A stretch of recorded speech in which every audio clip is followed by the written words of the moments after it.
आप देख रहे हैं देश का सबसे भरोसेमंद चैनल ईएन नेशनल। ये दिनांक 16/6/2025 को थाना क्षेत्र चौरी चौरा में एक मर्डर का मुकदमा पंजीकृत हुआ है, जिसमें वादी धर्मेंद्र के द्वारा उनके पिताजी का 10 नामजद व 4 अज्ञात लोगों के द्वारा विवाद के चलते हत्या करने की तहरीर प्राप्त हुई थी। तहरीर प्राप्त होते ही तत्काल मुकदमा पंजीकृत कर इसकी विवेचनात्मक कार्रवाई प्रचलित थी। जो नामजद आरोपी थे, टीम्स के द्वारा नामजद आरोपियों को हिरासत में लेकर के उनसे पूछताछ की जा रही थी, लेकिन पूछताछ के दौरान जो भी घटनास्थल है उसके निरीक्षण एवं जो साक्ष्य संकलन आ रहा था उससे जो भी नामजद आरोपी थे उनके खिलाफ हमको कोई ऐसे साक्ष्य नहीं मिल रहे थे जिससे हम कह सकेंगे वह नामजद आरोपी इस हत्या के केस में सीधा हमको लिप्त दिख रहे थे। इसी के क्रम में घटना का जो क्राइम सीन का रिक्रिएशन था उसमें किस एंगल से वार किया गया है, जिसकी वजह से धारदार हथियार से जिससे मृत्यु हुई है, कहाँ से अभियुक्तों के आने जाने का रास्ता था, इन सब चीज़ों का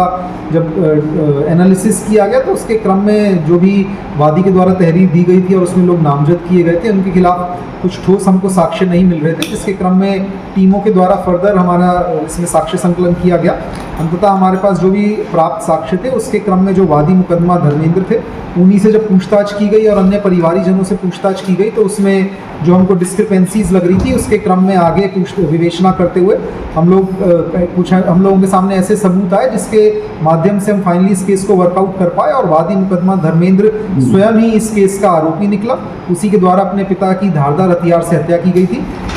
उसके द्वारा अपने घटना में अपने आप की इन्वॉल्वमेंट और घटना का अभियुक्त होना स्वीकार किया गया है। उसी की निशानदेही पे जो आला कत्ल है उसे बरामद किया गया है। इसके क्रम में अभी तक के प्राप्त साक्ष्य के अनुसार धर्मेंद्र को गिरफ्तार करके माननीय न्यायालय के समक्ष प्रस्तुत किया जा रहा है और जो भी लोग नामजद हैं उनके खिलाफ, क्योंकि अभी तक हमको कोई भी ऐसे तथ्य नहीं मिले, उनमें से किसी की भी गिरफ्तारी नहीं की जा रही है और अभी तक जो भी हमको साक्ष्य संकलन मिल रहे हैं, जो भी विवेचनात्मक कार्रवाई की प्रगति अब तक है उसमें धर्मेंद्र के द्वारा अकेले ही अपने पिता की हत्या करना हमारे सामने आ रहा है, लेकिन अभी भी विवेचनात्मक कार्रवाई प्रचलित है। अगर आगे इसमें कोई अन्य प्रगति होगी तो आप लोगों को अवगत करवाया जाएगा। मैं विशेष रूप से आपके माध्यम से मीडिया को धन्यवाद देना चाहूँगा। मीडिया ने बहुत ही इसमें पेशेंस दिखाते हुए हम लोगों का काफ़ी सहयोग किया और जिस तरीके से आप जानते हैं कि मर्डर का बड़ा संवेदनशील घटना थी और उसमें जो भी नामजद आरोपी थे उनसे क्योंकि हमारी लगातार पूछताछ चल रही थी, ऐसे मीडिया का काफ़ी सहयोग रहा जिसकी वजह से किसी भी निर्दोष के साथ कुछ गलत नहीं हुआ और जो भी दोषी है अंततः उसको हम न्यायालय के समक्ष प्रस्तुत करके न्यायिक हिरासत में भेजने में सफल। हत्या का उद्देश्य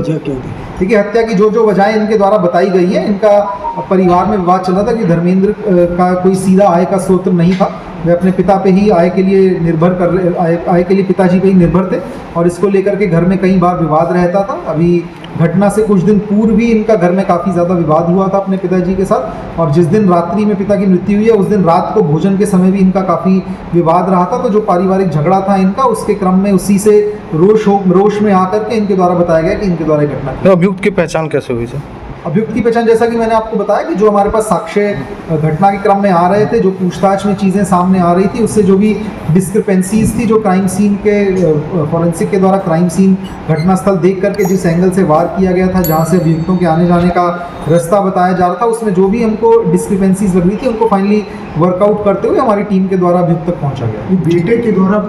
पिता की हत्या हुई तो क्या एक ही था कि और कोई साथ में? अभी तक की जो भी हमारी विवेचना है उसमें और जो भी अभियुक्त ने भी अपना कबूलनामा किया है उसमें उसके द्वारा बताया गया कि वह अकेला है। हमारे अभी तक प्राप्त साक्ष्य में भी हमको यही इन्वॉल्व लग रहा है, लेकिन यदि इसमें आगे किसी और व्यक्ति का साथ आता है, क्योंकि विवेचनात्मक कार्रवाई हमारी प्रचलित है, कुछ भी प्रगति होगी तो आप लोगों को पुनः अवगत करवाया जाएगा।